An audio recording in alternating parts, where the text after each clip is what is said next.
Good morning, my dear students. This is Subbaru sir. So మనం science and టెక్నాలజీలో అంటే economy తర్వాత general essay తర్వాత ముఖ్యంగా ఎకానమీ జనరల్ ఎస్ఏలో మనకి వాటి తర్వాత ఎక్కువ మార్కులు వచ్చే పేపర్ ఏదైనా ఉందంటే మనకి అదే మనం సైన్స్ అండ్ టెక్నాలజీ అంటాం. సో సైన్స్ అండ్ టెక్నాలజీలో క్వశ్చన్స్ కొంచెం ట్రెండీగా ఉంటాయి, కొంచెం అనలిటికల్గా ఉంటాయి, కొన్ని బేసిక్ క్వశ్చన్స్ ఉంటాయి యాజ్ యూజువల్గా. తర్వాత ఎక్కువ మార్క్స్ కూడా వస్తాయి దీనికి. ఎకానమీ లాగా మనకి జనరల్గా 6 to 7 మార్క్స్ ఈజీగా తెచ్చుకోవచ్చు. కాస్త మనం కరెంట్ ఓరియంటెడ్గా కొంచెం మీకున్న నాలెడ్జ్ని ఉపయోగించి ముఖ్యంగా ఎన్విరాన్మెంట్ మీద ఎక్కువగా ఈ ప్రశ్నల్లో ఫోకస్ చేయడం జరుగుతుంది. సో చూడండి, భారతదేశంలో శక్తి వనరుల గురించి ఒక వ్యాసం రాయడం.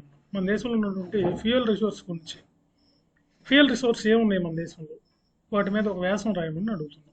సో దానికి సంబంధించిన సాంప్రదాయ పునరుత్పాదక వనరులు అవి ఎలా ఉన్నాయి, ఎక్కడ ఉన్నాయి, ఏ ఉన్నాయి, ఎంతెంత ఉన్నాయి, వాటి యొక్క కెపాసిటీ ఎంత, వాటి యొక్క యూసేజ్ ఎలా ఉంది, వాటిలో ఉన్న ఛాలెంజెస్ ఏంటి, ఇలా ఈ ప్రశ్న మనం ఆన్సర్ రాయాల్సి ఉంటుంది అన్నమాట.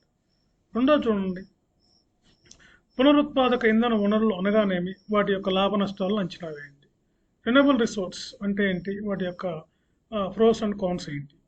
సో పునరుత్పాదక ఇంధన వనరులు మీకు తెలిసినవి, అవి ఎలా ఏంటి అనేది ప్రధానంగా మన దేశంలో పునరుత్పాదక ఇంధన వనరులు ఏవేవి ఉన్నాయి, ఎలా వాడుతున్నాం, వాటిని ఎలా ఉపయోగించుకుంటున్నాం, వాటిల్లో ఉన్నటువంటి సమస్యలు ఏంటి, వీటన్నిటి కూడా మీరు ఇలా రాయాల్సి ఉంటుంది.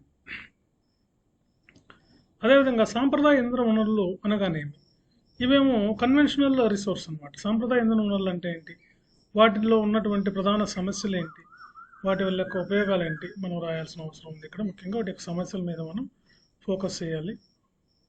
అదేవిధంగా మనం చూస్తే సోలార్ ఎనర్జీ, సౌరశక్తి అనగానేమి, దాని యొక్క ఉపయోగాలు నష్టాల గురించి కూడా మనకు ప్రశ్న వస్తుంది. సో ఇక్కడ చూడండి 3 స్టేట్మెంట్లు ఉంటాయి, దాని ఉపయోగాలు నష్టాలు అదంటే ఏంటో రాయాలి. మీరు ఏదో ఒక్కటి రాసినా మిగతా 2 రాయకపోయినా మనకి మార్క్స్ రావన్నమాట. ఓకే, సో ఈ విధంగా మనకి అన్ని క్వశ్చన్స్ ఇలా ఉంటాయి. మనకి మీకు కొన్ని శాంపిల్గా కొంతమంది అడుగుతున్నారు కాబట్టి ఎలా ఉంటాయి ఎస్ఎన్టీ క్వశ్చన్స్ అంటే ఇలా ఉంటాయి. సో ఇంతకన్నా టఫ్గా కూడా ఉండొచ్చు, అలాగని ఇంతకన్నా ఈజీగా కూడా ఉండొచ్చు. కాబట్టి టఫ్గా అంటే ఏంటంటే కరెంట్ ఓరియంటెడ్గా సైన్స్ అండ్ టెక్నాలజీ మీద క్వశ్చన్స్ అడగచ్చు, ఎన్విరాన్మెంట్ మీద.